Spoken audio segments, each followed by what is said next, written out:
You've probably been watching films like this your entire life, very likely since your earliest days in school. But have you ever stopped, even for a moment, and discussed how you and your family are being fleeced by monetary policies? Are you aware of the declining status of the devalued dollar? Can this instrument of illusion continue to provide what you and your family need? There's a good old-fashioned word for people like us. We call them suckers. And there are other people who stay up nights figuring out how to take away what they've got.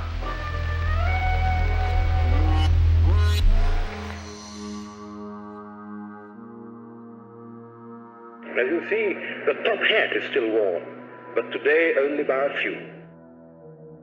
We are at a historic turning point. Money as debt is a form of slavery. It's changed everything. Congress, in essence, has ceded total control of the value of our money to a secretive central bank. I don't hang around trying to read the entrails of what some statement in the administration may say, because it's our responsibility to make up our mind about these things. There is no other agency of government which can overrule actions that we take. Picture a party of the nation's greatest bankers stealing out of New York on a private railroad car under cover of darkness, stealthily hiding hundreds of miles south. The key difference with the CBDC is that the central bank will have absolute control, and also we will have the technology to enforce that. It's a secret meeting at the time. They told nobody about it. The details came out later, but this is the place where the most important people in the world first came up with a formal plan to create the Federal Reserve. This place is crazy. I have alleged that there is a money trust. Better for the state relative to cash. Hi, welcome to Jekyll Island. To begin, first make a selection at the top. Second, please insert cash on the left or credit card on the right.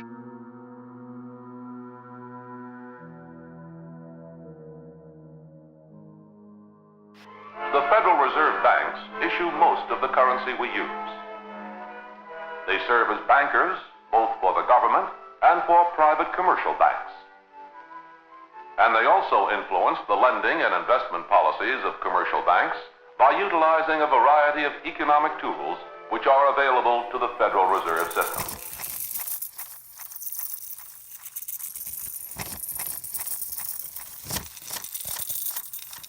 Many people have heard about the stealthy passage of the Federal Reserve Act, signed into law on December 23, 1913, by President Woodrow Wilson, and snuck through a last-minute congressional session, with most of its membership already departed for Christmas holiday. But fewer have heard about its secret origins at a clandestine meeting that started in the darkness of night. That's how it crept up on us. Georgia seemed like the last place to expect an elite retreat, but then Jekyll Island popped up on the map. It was only a few miles off of I-95 towards the beach. Do you think it's pretty telling that they have two giant signs that say Jekyll Island with two fountains on each side? So 4 fountains and 2 giant signs announcing that you're here, and then 2 giant gates back there to get through, just to enter where you get to the island, not even on it yet, just to get to the place where that's at. And you got these giant archways. This is 6 miles from getting to the actual island, but there's nothing else out here but the island, and it's these... Can I pull over here? Yeah. Yeah, it looks like it.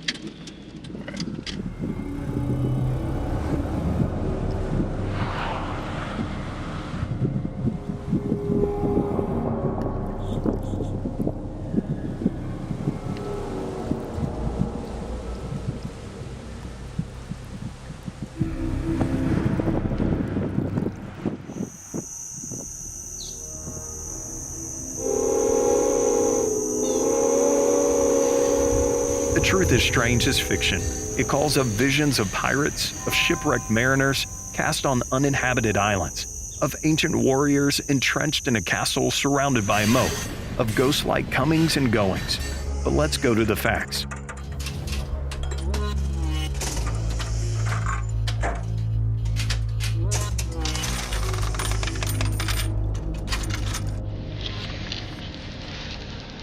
Hi, welcome to Jekyll Island. To begin, first make a selection at the top. Second, please insert cash on the left or credit card on the right. So I got some Federal Reserve notes here. Gonna use them to get into Jekyll Island. Thank you, and enjoy your stay on Jekyll Island. And we've got a ticket for Jekyll Island. This is kind of bullshit. Yeah, I know.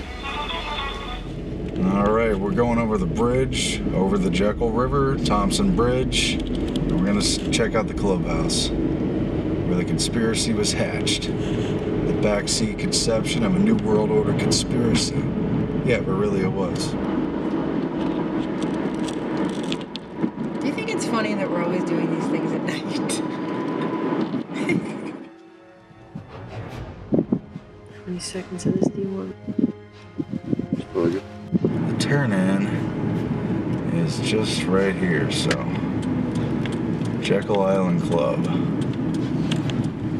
I'm gonna check it out, and it's a hotel now. It used to be a private club that was just for people like Nelson Aldrich and, you know, the Morgans and the Rockefellers and the people of that ilk. But today, you could stay here for somewhere around $175 a night. And there's a whole backstory about how it went downhill after World War II and the ownership changed hands. But it used to be privately owned by the elite, who of course came here to meet way back in 1910. And it was a secret meeting at the time. They told nobody about it. The details came out later.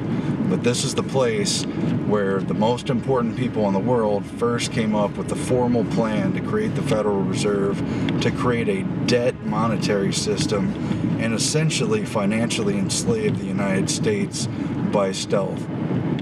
It's straight through there. All right, there's a sign there for the Jekyll Island Club.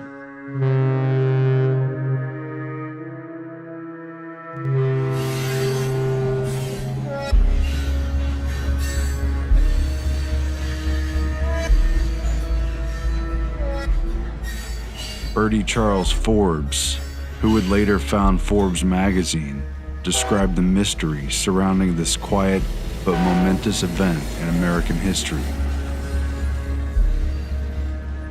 Picture a party of the nation's greatest bankers stealing out of New York on a private railroad car under cover of darkness, stealthily hiding hundreds of miles south, embarking on a mysterious launch, sneaking onto an island deserted by all but a few servants, living there a full week under such rigid secrecy that the name of not one of them was once mentioned, lest the servitors learn their identity and disclose to the world this strangest, most secret episode in the history of American finance.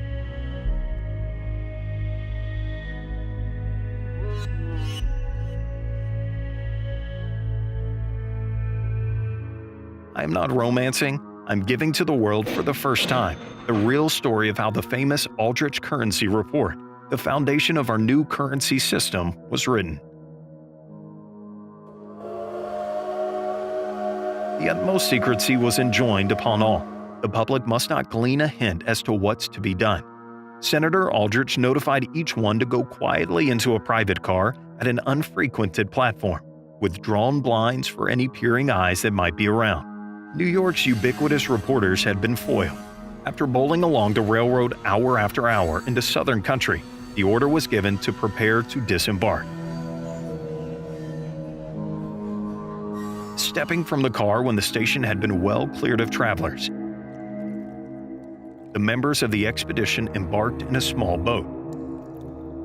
Silence reigned, for the boatmen must not find out how distinguished were their passengers. In due time, they drew up at another deserted pier. They were at Jekyll Island off Georgia.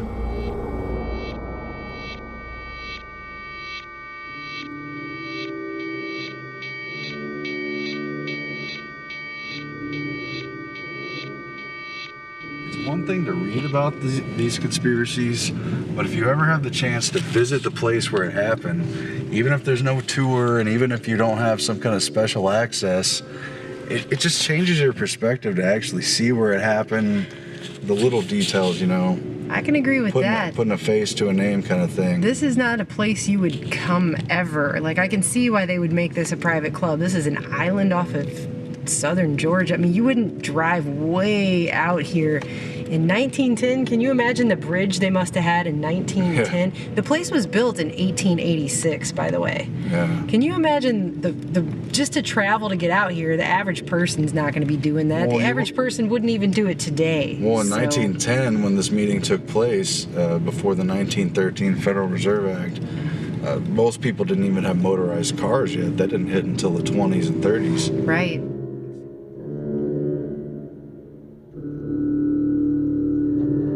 This looks like the setting for a haunted Disney film. I don't think most people would even come out here. How would anyone get out of this place, by the way? Just go left. Let's just take a chance. I have no idea. Okay. I mean, it's an island. How many different ways are there to get around out here? The island was entirely unpeopled, save for half a dozen servants. The servants must under no circumstance learn who we are, cautioned Senator Aldrich. But what can we do to fool them? Asked another member of the group. The problem was discussed. I have it. Let's all call each other by our first names. Don't ever let us mention our last names. It was so agreed. Thus, the dignified veteran Senator Aldrich, a power second to none in the United States Senate, became just Nelson. Henry P. Davison, everywhere recognized among the ablest international bankers ever produced, forthwith became Harry. The president of the nation's largest bank became Frank, and the quiet, scholarly member of the powerful international banking firm of Kuhn, Loeb & Co. became Paul. Nelson had meanwhile confided to Harry, Frank, Paul, and Platt that he was to keep them locked up on Jekyll Island, cut off from the rest of the world, until they had evolved and compiled a scientific currency system for the United States, a system that would embody all that was best in Europe. Everyone in the group voted for a central bank as being the ideal cornerstone for any national banking system. One by one, other features were brought forward and carefully pondered. Day after day for more than a week, they worked not 5 hours or 8 hours a day, but all day and far into the night. All were in a deadly earnest.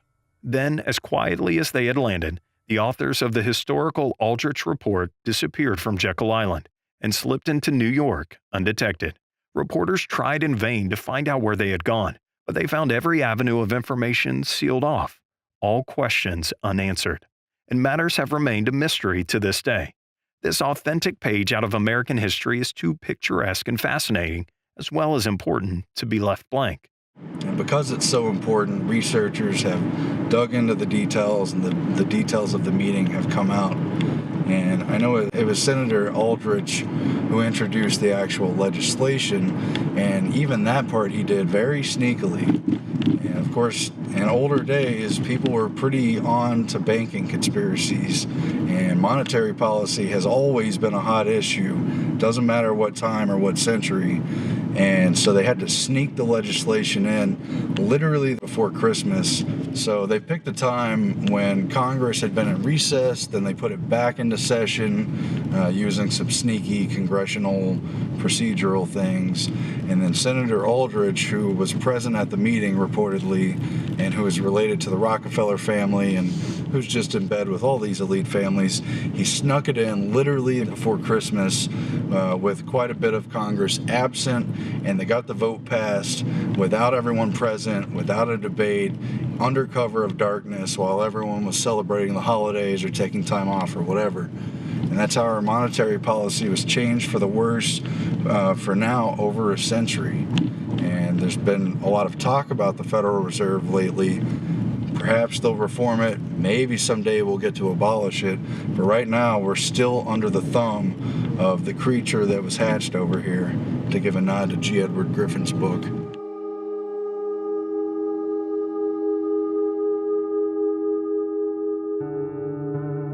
During the presidential campaign of 1911 and 1912, Senator Aldrich put forward a plan for the Republicans, supported by the American Bankers Association, which called for a private monopoly with little power to the government. Dubbed the National Reserve Association, This central bank, supported in turn by private member banks, would issue paper currency backed by gold and handle its own liability for problems. Aldrich's proposal was widely criticized by the public for reflecting the interests of the Eastern establishment of elite families and major corporations. Three-time Democratic presidential nominee William Jennings Bryan, who finally backed Woodrow Wilson in 1912 rather than run and lose again himself, warned that big financiers are backing the Aldrich currency scheme, and that they would, quote, be in complete control of everything through the control of our national finances, end quote. As you can imagine, it was a major issue in the 1912 election.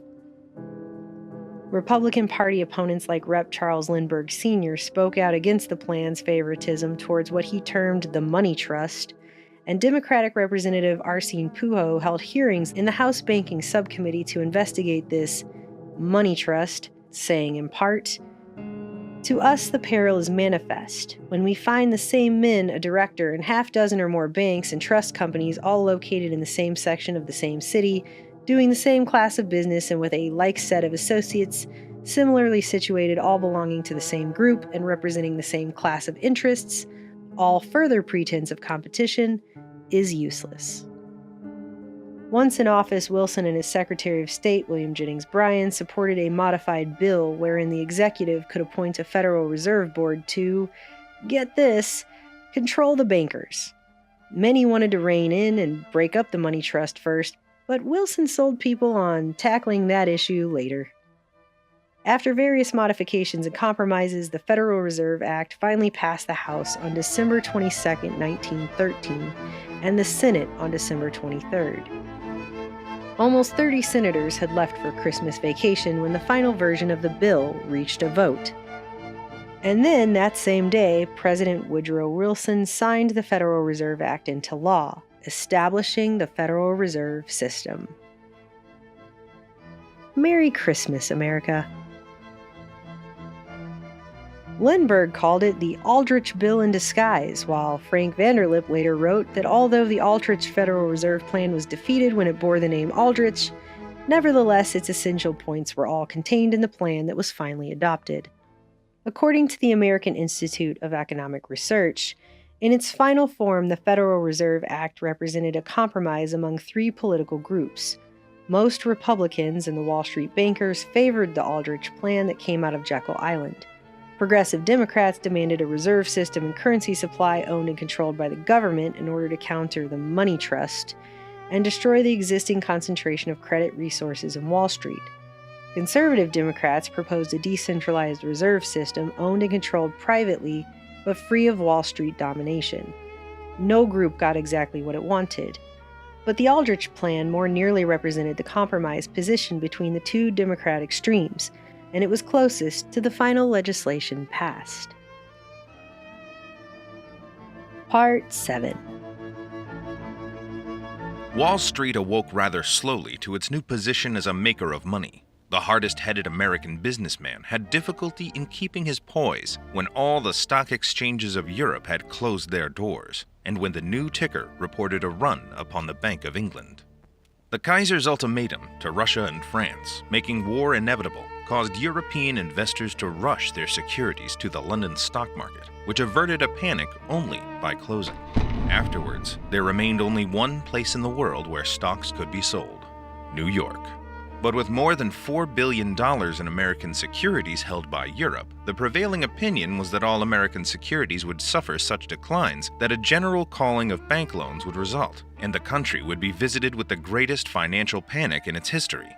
Wall Street had never faced such a crisis as that which dawned on the morning of August 3, 1914. It was not until 5 minutes to opening that an officer of the exchange read the official notice that the market would be closed indefinitely. The cheer that went up eloquently voiced the relief which this step brought to a chaotic situation. The closing indicated that the United States was still the financial dependent of Europe. The exchange remained closed for 4 months. Then, on the 28th of November, it timidly opened its doors and began trading again in restricted fashion. The great European exchanges were still closed. Thus, New York became the one market on which the European holdings could be dumped. Yet when the American market opened, something quite extraordinary took place. Europe, as was expected, began to sell American securities in large amounts, but stocks on Wall Street did not decline. Instead, they advanced. The reopening of the stock exchange really started one of the most sensational stock booms in the history of that institution. Instead of having a panic on its hands, as many had freely predicted, Wall Street discovered that it had a bull market of unprecedented buoyancy. The real fact was that in the intervening 4 months, the financial prestige of the United States had been enormously enhanced. All European countries, including such a financial giant as Great Britain, had declared a moratorium, or a temporary suspension of the legal obligation to pay debts. But no moratorium had been declared in the United States, who met the demands of the hour by supplying an elastic emergency currency under the terms of the new Federal Reserve Act. Thus, more than a third of all the gold in the world soon found its way to New York. And the United States, which since the Revolution had been a debtor nation, soon discovered that Europe owed her far more money than she had ever owed Europe. England had practically abdicated the position of international banker which she had held for 100 years. What market could thus step into the position? 2 years before, any suggestion that Wall Street could do this would have been regarded as absurd. On June 28, 1914, Archduke Franz Ferdinand and his wife were assassinated. The inciting incident that began the countdown towards World War I. On July 15, 1914, the Metropolitan Bank of England and Wales Limited merged with the London City and Midland Bank Limited. That same day, under pressure from President Woodrow Wilson, Victoriano Huerta, the president and de facto dictator of Mexico, then embroiled in civil war, resigned his rule from the country. According to reports, Huerta received $500,000 in 1914 money from the Rothschilds, in exchange for a land grant in Lower California issued at the rate of 1 cent per acre. However, Huerta's successor refused to recognize the grant. On July 23, 1914, Austria-Hungary issued an ultimatum to Serbia. 2 days later marked the panic in the Vienna Bourse, compounding a financial crisis with the expanding political, diplomatic, and military crisis. 2 days after that, the London Stock Exchange experienced heavy sales, as the bourses in Brussels, Budapest, and Vienna were closed. Then the next day, Tuesday, July 28, 1914, Austria-Hungary declared war on Serbia, and World War I officially began. By August 1914, the great powers of Europe were at war, the Central Powers against the Allies. The American exchange market was suspended, and Russia prepared to mobilize more than a dozen army divisions, afterwards breaking off diplomatic relations with Austria-Hungary. By Wednesday, July 29th, discount business in London was suspended, as 7 stock exchange failures were recorded on the last pre-war accounting day in London. With European financial centers closed, the New York Stock Exchange, according to reports, quote, carried the financial markets of the world on its shoulders without weakening, end quote, due to its immense resources of gold and distance from the European war tangle of string. The same papers on the same day carried optimistic statements from Baron Nathan Mayer Rothschild, head of the British banking branch, reiterating his opinion that the war would be confined to Austria-Hungary and Serbia, and that things look brighter. However individual investors reacted to this influential man's published opinions, they proved a moot point in just a matter of days. By August 1, 1914, the bank rate increased from 4% to 10%, while Germany declared war on Russia and prepared to invade France. On Monday, August 3rd, the Postponement of Payments Act was passed in Britain, and police were ordered to guard German banks in London. The following day, Britain declared war on Germany, while a moratorium on bills of exchange was declared. Over the next few days, a joint conference took place between the British government and the City of London bankers, thereafter passing the Currency and Banknotes Act on August 6, 1914. On Friday, August 7, 1914, the Bank of England banks reopened, with the first ever issuance of £1 notes. Because, in keeping with what we said earlier, the more wars happen, the smaller currency denominations people get. On August 8, 1914, the British government passed the Defense of the Realm Act, granting a wide range of authoritarian powers and enacting bizarre policies, starting with censorship, but extending to bans. For real. Bans on things like the flying of kites. Because, maybe Mary Poppins' whole kite flying thing was a plot against the government. I don't know. As well as the feeding of wild animals, the purchasing of binoculars, the burning of bonfires, and, at least a little more relevant, the discussing of military matters, while also watering down the alcohol served and limiting its sale. Unprecedented wartime social control took effect, with as tight a lid as possible on tethered airborne pleasure craft. Again, basically just children's kites.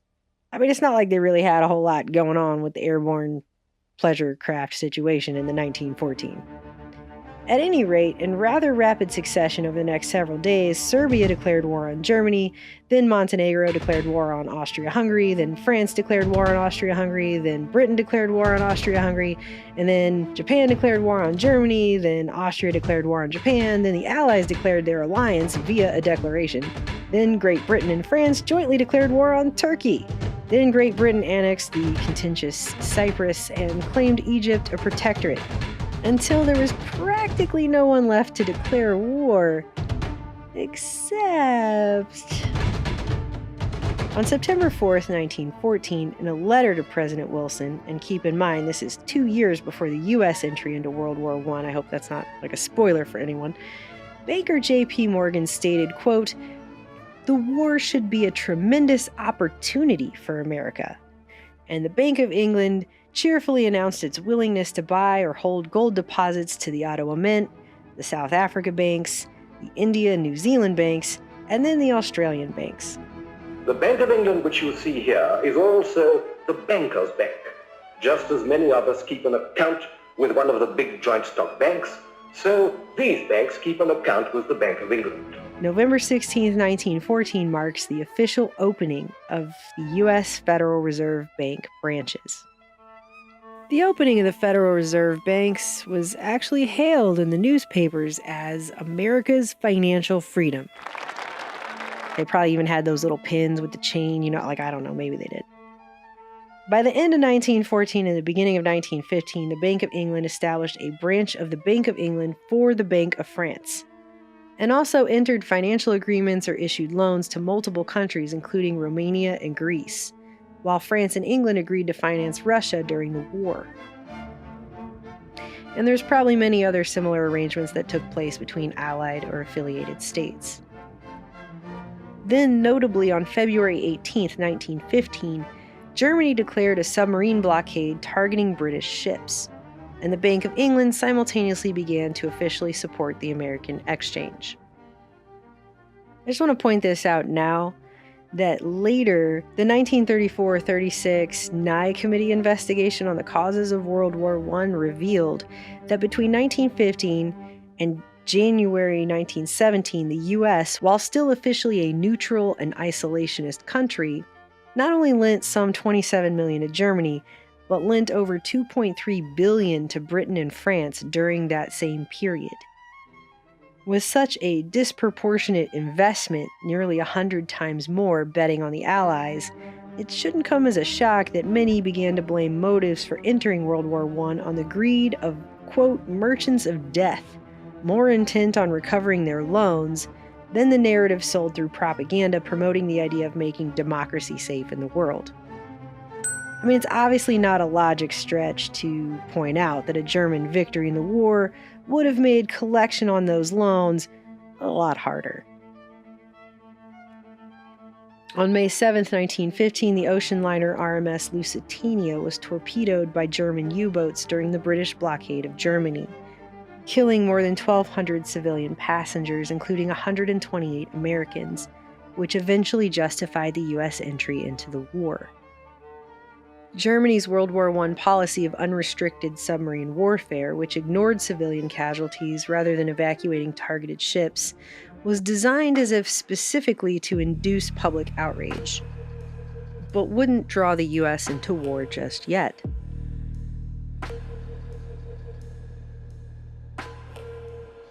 On page 432 of the Intimate Papers of Colonel House, Volume 1, written by historian and later president of Yale Charles Seymour, is an astonishing account related to the sinking of the Lusitania, which provocated American entry into World War I, and the diplomatic role of President Wilson's chief advisor, Colonel Edward House.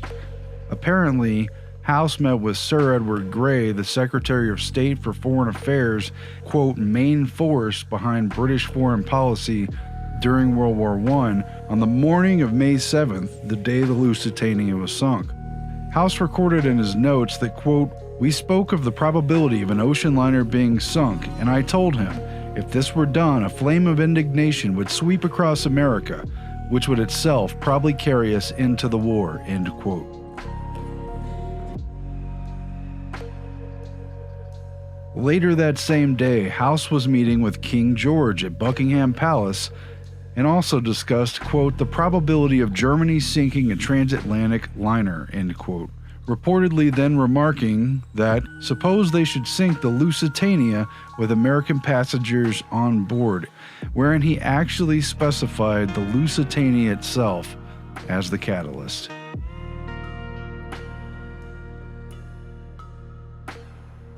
Author Seymour then claims that later this same evening, May 7th, while House was dining at the American Embassy, a dispatch brought news that, in a remarkable coincidence of no further significance, that indeed a German submarine took the incendiary action of torpedoing and sinking the Lusitania. Go figure. The very event that carried the United States into the Great War.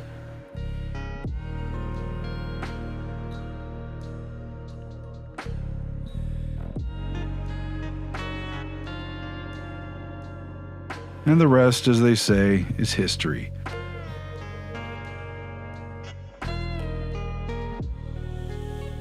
I mean, come on.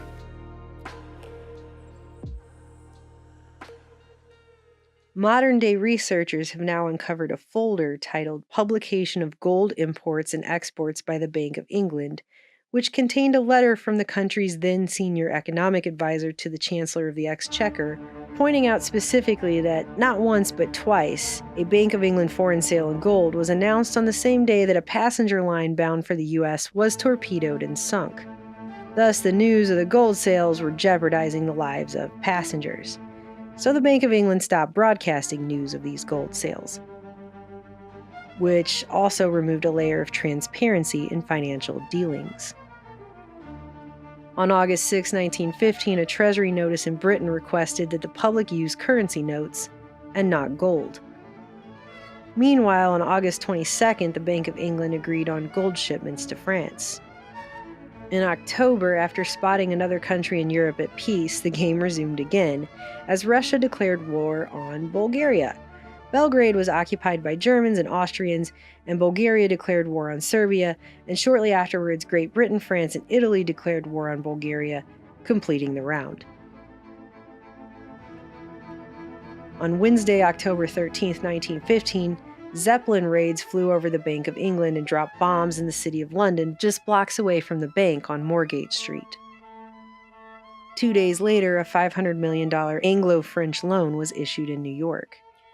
Oh, it should also be pointed out that on Christmas 1915, the El Paso Herald ran a story about how the entire gold output of the world was scheduled to come to the United States during the year 1916, and that the gold would be loaned to war-impoverished countries later.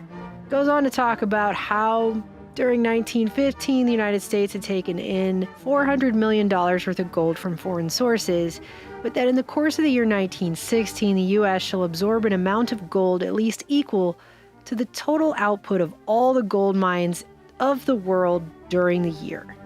Which, wouldn't happen to make a neutral country a target in, say, I don't know, like a world war or something. Just saying.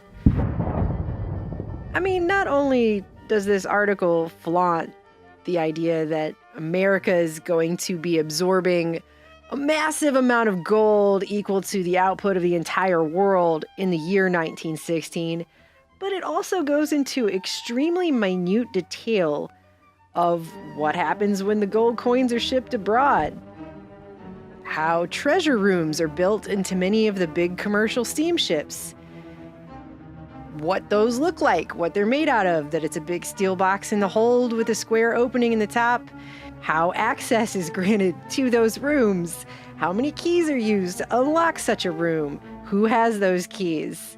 Then they go on to talk about how the gold is packed into casks, how many sacks of coins each cask holds, what that's worth, how many pounds of gold is filled into each one of those sacks, how many of those sacks are put into the hold. This article isn't just the equivalent of, like, say, leaving the keys in the ignition of your car and leaving your car unlocked in the bad part of town, but also putting a giant neon blinking sign on top of the car that says the keys are in the ignition in case anyone wants to come steal it. That's basically what this article... And keep in mind, too, the Lusitania just got sunk a few months back. Okay, so why are they doing this? This is either an incredible bluff or the dumbest thing I've ever read. I don't know. I'm just showing you what was there. I don't know what else to say.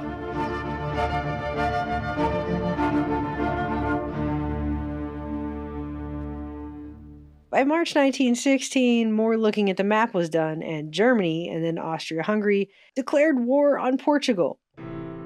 Because I guess they forgot to earlier or something.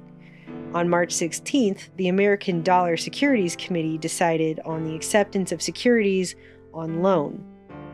And then Easter Monday of 1916 marked the proclamation that Ireland was a republic, backed by a military council known as the Provisional Government of the Irish Republic.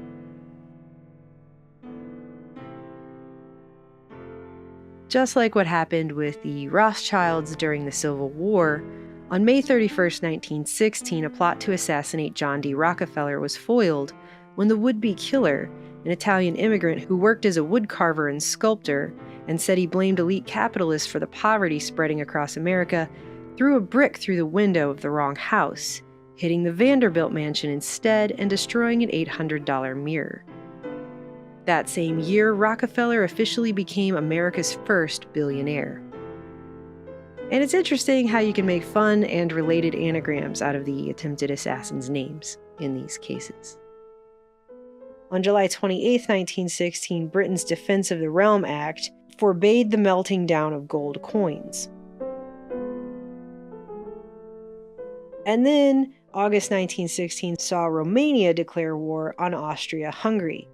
And inversely, Germany and Turkey then declared war on Romania. Italy was then at war with Germany, and a moment later, Bulgaria declared war on Romania. Somebody somewhere kept all this stuff straight, but at the time, people were just like, it's a world war. We can't, this is too many things. Just call it the world, we're done. On September 1st, 1916, the British government issued $250 million worth of 2-year collateral notes in New York. Shortly thereafter, Her Majesty's Treasury guaranteed backing to the Bank of England for credits issued to France. Added to this, on November 1st, 1916, were $300 million worth of collateral notes issued in New York via British government 3 to 5 year terms, while a team began preparing an interim report for Britain's Committee on Commercial and Industrial Policy, with an eye towards policy after the war. They were obviously a little ahead of themselves there. On November 27, 1916, Treasury bills from Britain and France were authorized in New York. The next day, the Federal Reserve Board cautioned banks against funds locked up in long-term obligations with foreign governments.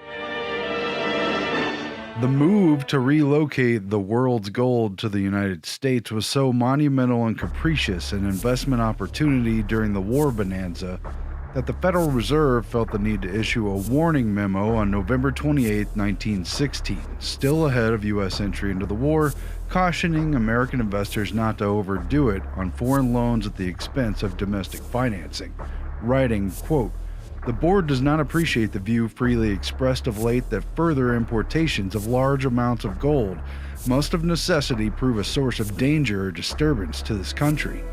That danger will arise only in the case the inflowing gold should remain uncontrolled and be permitted to be the basis of undesirable loan expansion and of inflation." Thus, the Fed warned that in spite of the huge influx of gold, the quote, liquid funds of our banks were in danger of being absorbed, as the need for war materials corresponded with huge foreign loan demands and eager investors looking to capitalize on it all. And thus, to tame this, the Fed board instructed its network of member banks to hold back funds and finally, quote, be placed on the permanent basis of their reserve requirements, end quote, thus urging them to leave behind their reliance on, quote, fictitious reserves. That's their term. They actually write, and fictitious reserves would then disappear. The implication then is that while hundreds of millions of 1916 dollars were being loaned overseas, that the banks would, quote, appear to be solvent and in proportion to their actual reserves.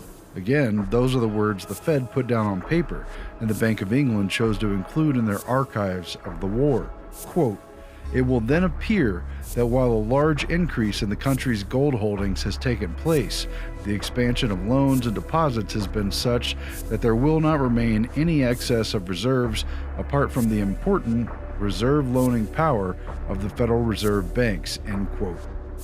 Whether appearances were square with the reality remains unclear, but the indication is that, quote, fictitious reserves were to be sorta kinda phased out. Well, except by the Federal Reserve banks themselves, I suppose, since a, quote, reserve loan would mean a promise to pay back, reserves, which is supposed to be like a stockpile of something important already in place.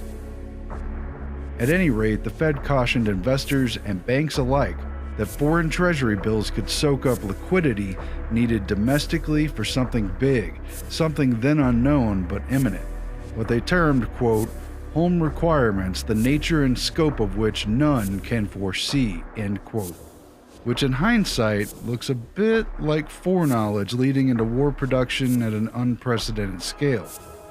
Heeding this warning would apparently pay off big though, as the Fed board in 1916 directly stated that, quote, the United States has now attained a position of wealth and international financial power which, in the natural course of events, it could not have reached for generations, and we must be careful not to impair this position of strength and independence, end quote.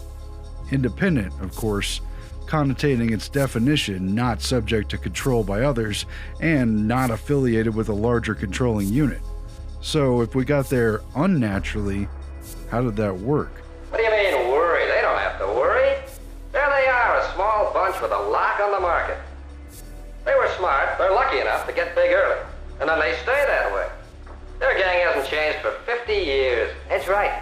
When I was a kid, we had the same big companies that we do now. Bunch of monopolies. That's all we've got in this country, and I don't like it. Well, the Fed board hints at something like unlimited post-war investment. Quote, at the end of the war, we shall wish to do our full share in the work of international reconstruction and development, which will then lie ahead of us, end quote. Already referring years before the Treaty of Versailles to the United States, quote, proper part in the financial rehabilitation of the world, end quote. Until then, the Fed board told investors it is the duty of our banks to remain liquid in order to meet home demands and not allow foreign treasury bills to absorb necessary investment capital, as there is clearly much that they anticipated being built up, produced, prepared, in what was then still very much considered isolationist America. All in all, it reeks of great expectations. Not all the vignettes will have the same impact on you. You may identify more strongly with some than with others. Wake up, sleepyhead. Let's take a short break and regurgitate a few simple questions.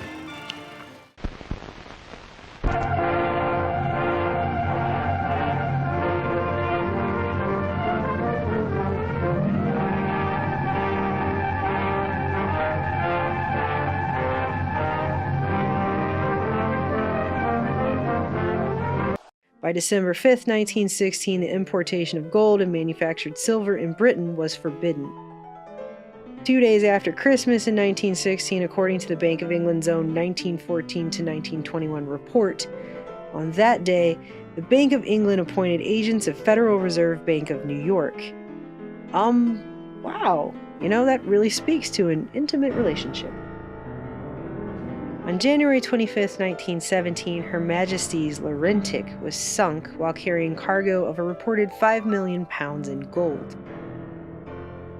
On February 1st, 250 million more in British collateral notes were issued in New York. The British Board of Trade took over all coal production for the remainder of the war, and a banker's resolution declared policy not to earmark gold. On February 12, 1917, 3 years after the inception of the Federal Reserve, Rep. Charles Lindbergh Sr., father of the famous aviator and leader of the progressive wing of the Republican Party, introduced impeachment articles against 5 members of the Federal Reserve Board, all original governors appointed by President Wilson to the first term of the bank. They were Paul M. Warburg, the German-born vice chair of the Federal Reserve and heir to a European banking dynasty who was key in the formulation of the Fed at the secret Jekyll Island meeting. Frederick A. Delano, the first vice chair of the Federal Reserve and also a railroad executive, consultant to the U.S. War Department, and uncle to future President Franklin Delano Roosevelt. Adolph C. Miller, a university professor in finance, original governor, and the sole economist on the Fed board during World War I. Charles S. Hamlin, who was appointed as the first chairman of the Federal Reserve Board and currently sat on the board in 1917, who was a 2-time assistant secretary of the Treasury prior to the Fed's formation. And finally, William P.G. Harding, who was chair of the Federal Reserve Board and an appointee to the War Finance Corporation, with no relation to the later president. It should also be noted that the managing director of the War Finance Corporation at the time was Eugene Meyer, prominent Wall Street financier who later became Federal Reserve chairman and owner of the Washington Post. Lindbergh accused these Fed governors of outright conspiracy.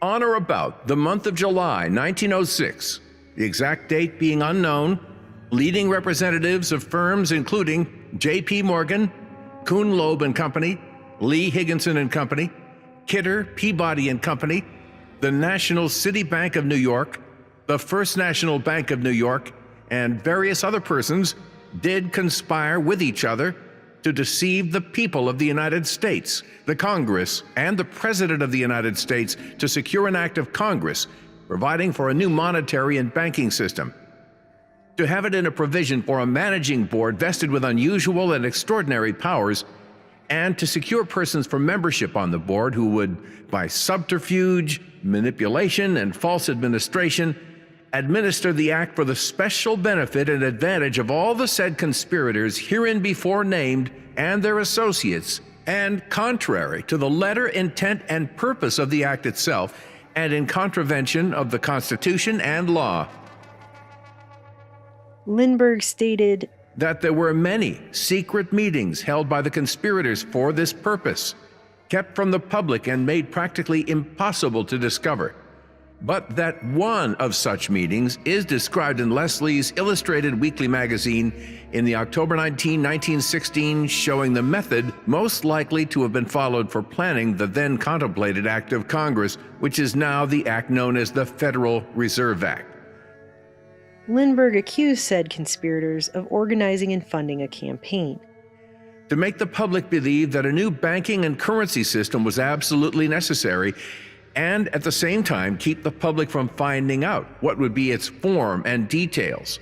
It was planned as part of the said original conspiracy to create several great business and financial centers in different parts of the United States in order to facilitate their plan of personal gain in contravention to the public welfare, to compel the state banks to join the Federal Reserve System in order that all the banks, national and state, may become one gigantic combination with an absolute monopoly and have the power of exploiting the people for the benefit of the conspirators. The said 5 acting working members of the Federal Reserve Board knowingly and intentionally have been improperly influenced and have willfully failed to keep the public and Congress informed. The banks have, for private gain, increased the bank credits of the country approximately $7 billion and without effecting a corresponding reduction in the interest rate. The increase caused by the said inflation in the speculative values upon commodities required to supply the necessities of life for the people has been many billions of dollars which have been added to the cost of living. Rep. Lindbergh explained that these bankers conspired with European spectators to draw upon the material resources. Approximately $8 billion in value of the material resources have been exported since the war in Europe began, and through credits, the markets increased the cost to American consumers in the same period approximately $16 billion in excess of the real values. Costs made forever higher than they would be if trade and commerce were not manipulated through a false administration of finances. Most of them being international as well as domestic bankers, seek to dominate the relations of the United States with foreign countries by means of the control of finances. Very, very good. Have you anything else to say? They had the said board select and appoint, through the Federal Reserve Bank of New York, the so-called Bank of England as its agent, thus putting the credit of the government of the United States on the back of this foreign corporation organized for private gain, which is no longer able to make payments in gold and fails to give a statement of its true conditions. The said Federal Reserve Board is threatening to enter into further entangling alliances with bankrupt countries of Europe at the very time this government contemplates issuing hundreds of millions of dollars of interest-bearing bonds upon the credit of the people of the nation to meet the government expenses. That during the Civil War, the government of the United States issued money commonly called greenbacks, the same being issued upon the credit of the people of the nation, that of said greenbacks so issued now are outstanding and in general circulation $346,681,016, for which a reserve of $150 million in gold is held by the government to guarantee their redemption if demanded.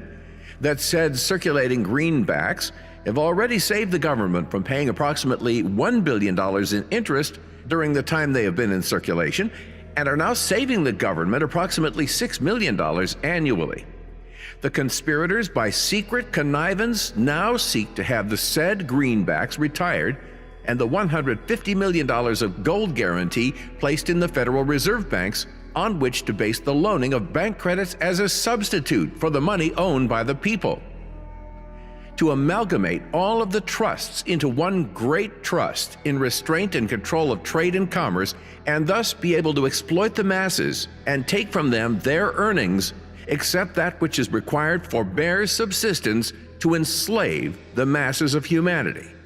They have used every trick and subterfuge possible to create friction among the masses and divide them into hostile contending factions, thus keeping the masses from coordinating their affairs to promote the general welfare. In summary, Lindbergh charged that the Federal Reserve Act is void and unconstitutional. And unconstitutional.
On March 1, 1917, in a revised language, the Federal Reserve Board again repeated its warning to avoid long-term financial commitments with foreign governments. 2 days later, the House Judiciary Committee submitted a report failing to find evidence necessary to support impeachment, ending the charges against the Federal Reserve leadership. On the Ides of March 1917, Tsar Nicholas II abdicated the throne in Russia, as the devil was believed to be spotted in St. Petersburg, who saw it was time for a change, quote-unquote. The Bolshevik Revolution, backed by Wall Street gold, sparked the Soviet communist era. Then on April 6, 1917, the U.S. declared war on Germany, officially entering into the Great War at last. 1917, the corner of 3rd and Market Streets. Across the street, a giant American flag is unfurled, a signal that the United States has declared war on Germany. In the street, in their homes, the people of San Francisco celebrate.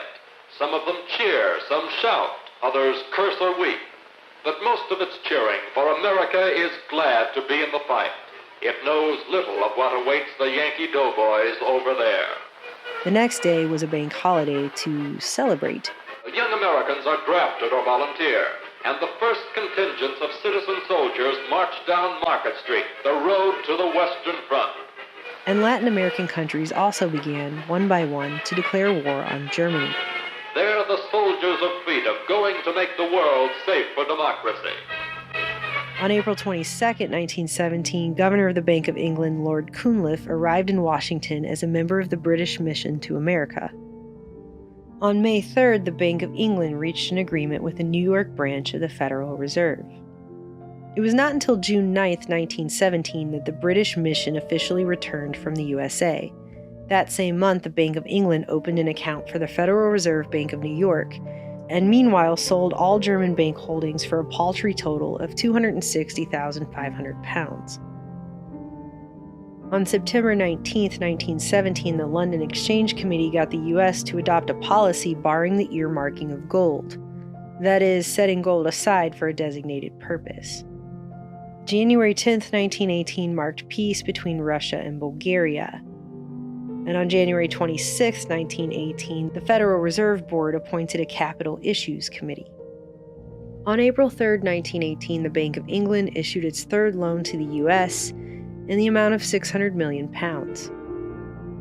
On November 9, 1918, Kaiser Wilhelm II abdicated from a war-weary Germany, who actually ended up being at war with a total of 27 nations. On November 11, 1918, in the 11th hour of the 11th day of the 11th month of the year, Germany signed armistice, effectively but not officially ending World War I.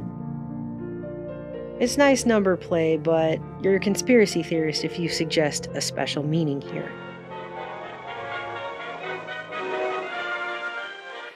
For this day, November 11th, 1918, marks the end of an era of hate and bloodshed and violence. It's the beginning of peace and goodwill on earth.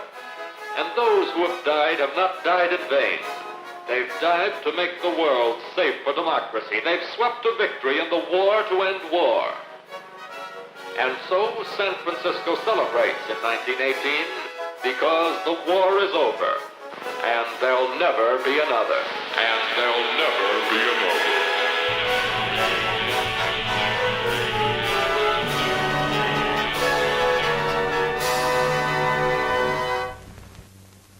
In the year 1919, shortly after the war ended, John Moody published The Masters of Capital, with a scathing critique and blunt analysis of the dangerous relationship between Wall Street and the First World War. Not only did England and France pay for their supplies with money furnished by Wall Street, but they made their purchases through the same medium. The House of Morgan has always maintained close and confidential relations with the British government and British public. The necessity of buying materials by the billions in the United States soon produced a state of chaos in London. All kinds of irresponsible persons, American and European, obtained contracts for speculative purposes. Unless disaster was to result, it was evidently necessary to select some trustworthy agency in this country which could be depended upon to mobilize American industry. Inevitably, the House of Morgan was selected for this important task. Thus, the war had given Wall Street an entirely new role. Hitherto, it has been exclusively the headquarters of finance. Now it became the greatest industrial mart the world had ever known. In addition to selling stocks and bonds, financing railroads, and performing other tasks of a great banking center, Wall Street began to deal in shells, cannons, submarines, blankets, clothing, shoes, canned meats, wheat, and the thousands of other articles needed for the prosecution of a great war.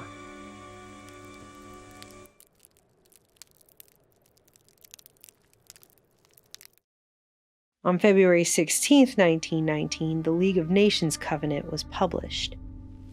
Those who founded the League sought to create a new era in which the nations of the world should seek to grapple with the problem of their relations by means of a common organization shared in by all.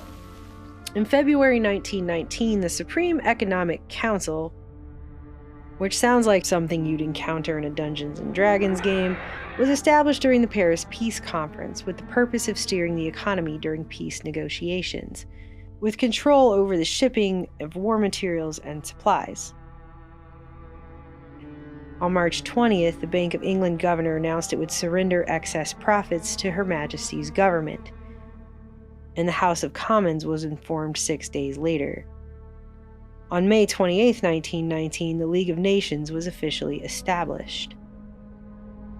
With the fighting already over, on June 28, 1919, the Allies and Germany signed the Treaty of Versailles, exactly 5 years to the day after the assassination of Archduke Franz Ferdinand.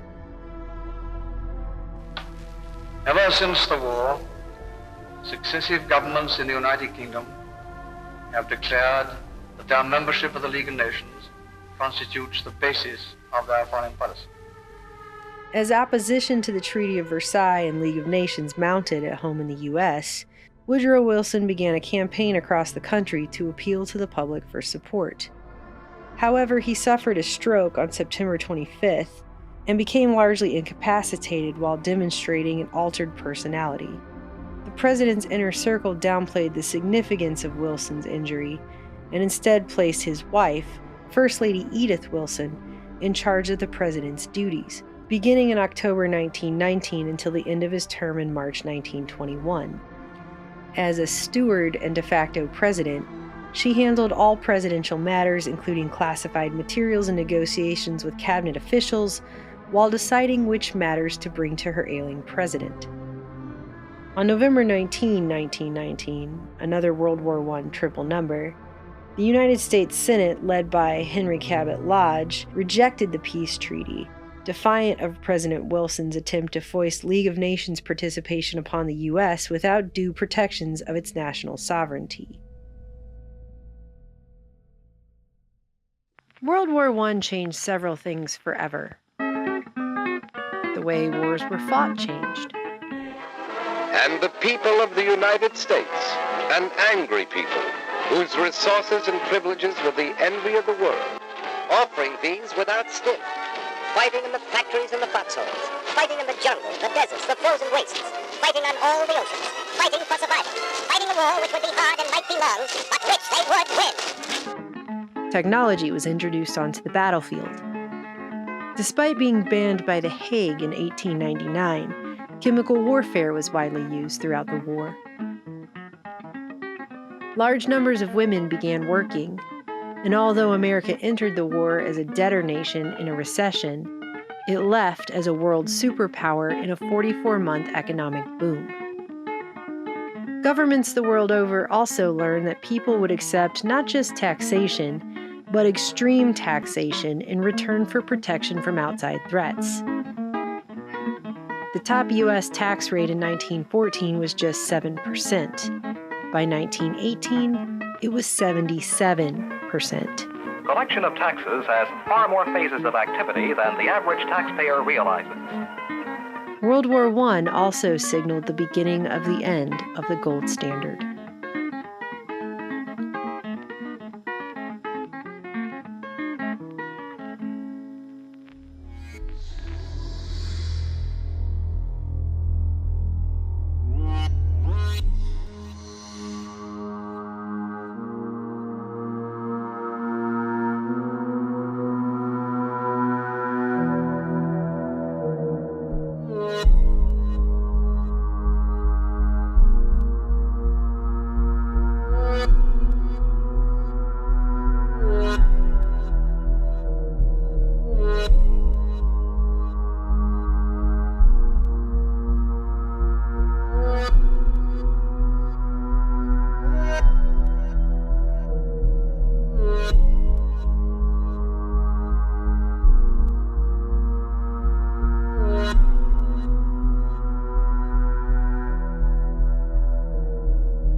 I spend the money, never done.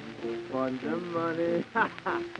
Spend the money, gonna never done. I spend the money. Oh, spend the money, gonna never done. Spend the... Grate your potato. I grate your potato.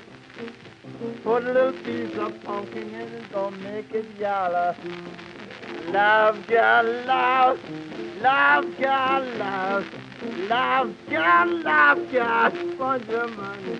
Ah! Spend the money, never done. Spend. Oh, mama, gonna spend the money, gonna never done. I know you like it. Oh, money gonna never done. Spend the money. I went down to town the other day, spend the money. I see all them boys getting bouncy, not spend the money. What I call my money, get $5 go on the trip, not spend the money. Oh, mama gonna, mama gonna spend the money. Love, God, love. Love, God, love. Love, God, love, God, spend. Oh, spend your money, gonna never done. Oh, you're going too narrow. You're going too narrow. Oh, you put 1/2 a yard and it's gonna make it wider. Oh, spend your money, gonna never done. Spend the money. Oh, mama, go spend your money, go. La nini, la la la la la la la da da da da da do be da do do da do do la do deep la do it la do la do. Oh mama, oh spend your money, spend your money, spend your money never. Spend your money, not spend your money never done. Love, God, love. Love, God, love. Oh, love, God, spend your... I spend your money, gonna never done. Oh, spend your money, gonna never done. Oh, spend your money, gonna never done. Oh, grate your potato. Grate your potato. Put a little piece of pumpkin in it, gonna make it yellow. Oh, spend your money, gonna never done. Hey, la, la, la, la, la, la. I'm going, Lord, Lord, Lord, Lord. La, da, da, da, da, da. Spend your money, never done. Spend your money.